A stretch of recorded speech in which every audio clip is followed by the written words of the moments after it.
Hey guys, I'm Casey, the Nomadic Marketer, and the focus of today's video is methodology.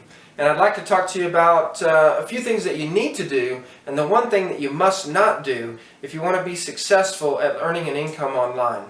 So before I start, I'd just like to share my story with you because I think you can probably relate to it.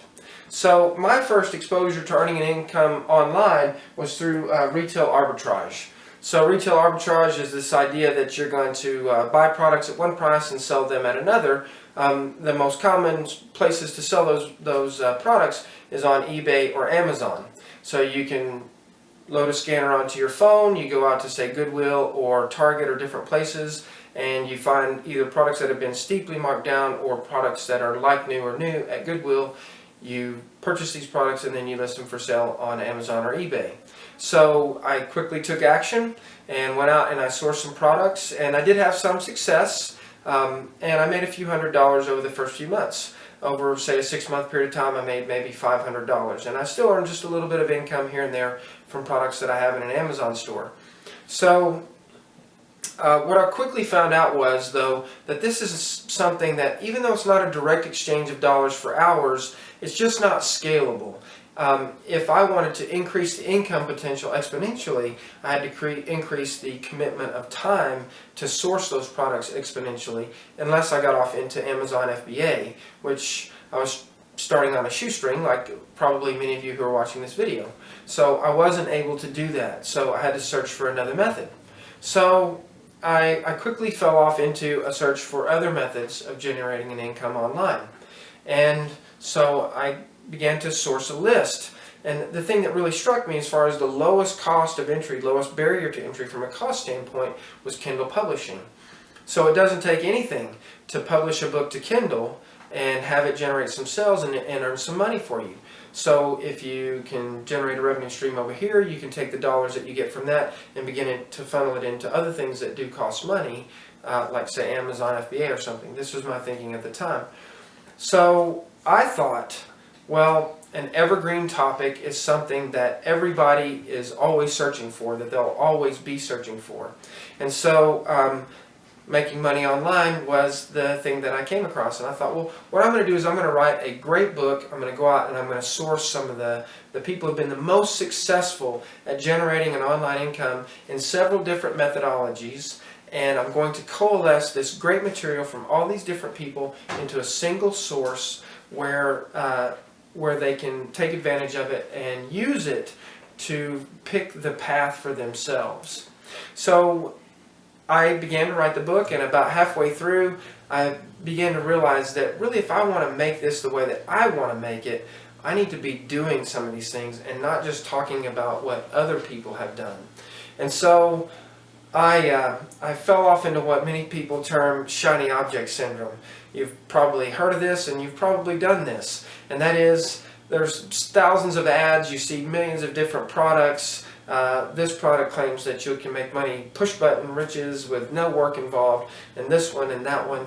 And so you begin to purchase some of these products and the upsells that go with them, and you start to get into them, and it's a recipe for failure. And here's why.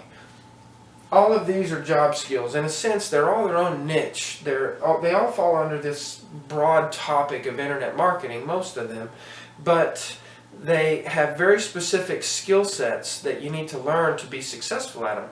And they all have people who are succeeding beyond what many of your wildest imaginations in some cases, but you're competing with a lot of people in many cases who make a living at this. And so if you want to earn more than a trickle of income, if you really want to earn a replace your job kind of income, then you have to get committed to a particular methodology and see that methodology through till you get really good at it.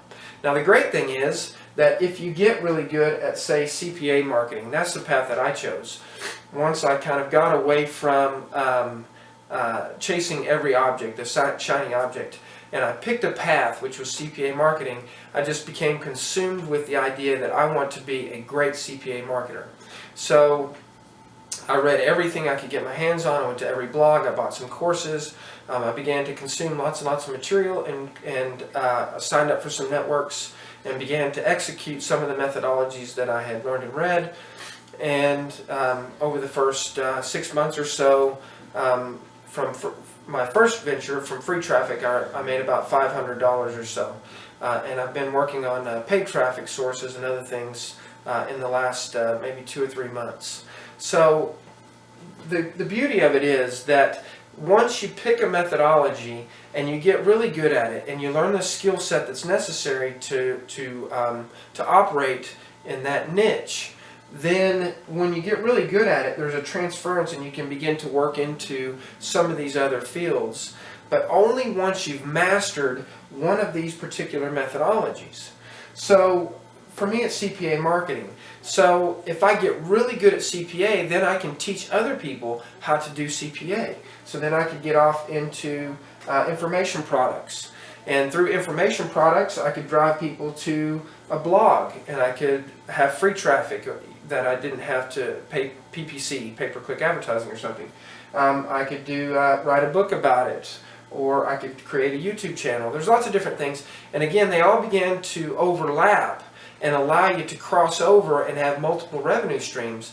But the problem is that people are paralyzed because they become overwhelmed, because there are so many methodologies and there's so much a glut of information. You just simply cannot absorb all the information that's out there, and not all of it's good anyway. So what you need to do, the single most important thing is you've got to pick a particular method that you want to get good at. You need to learn the skill sets that are necessary for that particular endeavor. So for CPA marketing, you need to be good at marketing and creative, at coming up with creatives and angles for advertising. You need to be good at CPC, advertising. You need to understand media buys and how a lot of these things work. You need to understand how to build a landing page. You need to understand how to work with networks. So these are all different skills and pieces of the pie of being a really good CPA marketer. And for email list building, again, there's some crossover, but it has its own set of skills that you need to develop. So get really good at one methodology, and then you can begin to branch out. But what you must not do is chase multiple methods at the same time. That is a recipe for failure. And I'll just leave you with an old adage. The sage says, the fox who chases 2 rabbits catches none. So don't chase multiple methodologies. Pick something, get really good at it, and then you can branch off into other methods. I hope you found value in this video, and I'll see you in the next one.